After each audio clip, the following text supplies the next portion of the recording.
Baik, Assalamualaikum warahmatullahi wabarakatuh. Perkenalkan, nama saya Dian Artika dari kelas Perbankan Syariah C, NIM 081. Halo semuanya, di video ini kita akan membahas salah satu materi penting dalam manajemen sumber daya manusia, yaitu budaya organisasi. Kenapa ini penting? Karena budaya organisasi ini ibarat kepribadian suatu perusahaan. Budaya menentukan bagaimana orang bekerja, berperilaku, mengambil keputusan sampai perusahaan menghadapi masalah yang ada di perusahaan. Budaya organisasi adalah sekumpulan nilai, keyakinan, kebiasaan, dan cara bekerja yang dianut bersama oleh anggota organisasi.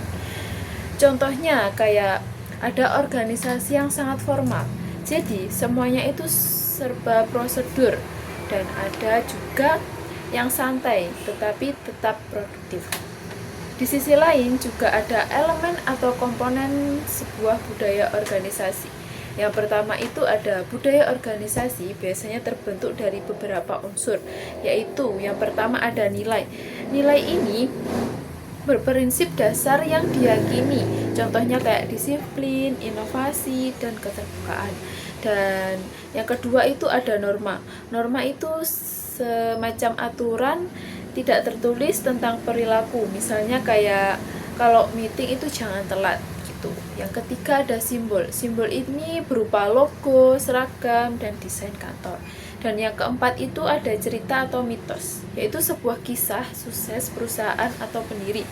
Dan yang kelima itu ada upacara atau ritual, contohnya kayak morning itu briefing, sharing session, dan employee gathering.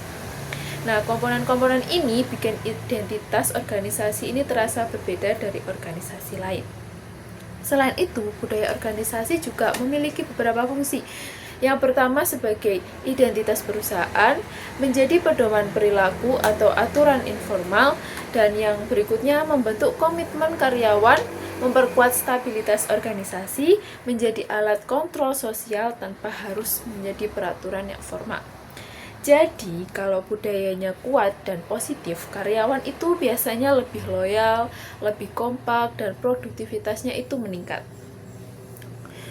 Kemudian, di sisi lain juga ada jenis-jenis budaya organisasi.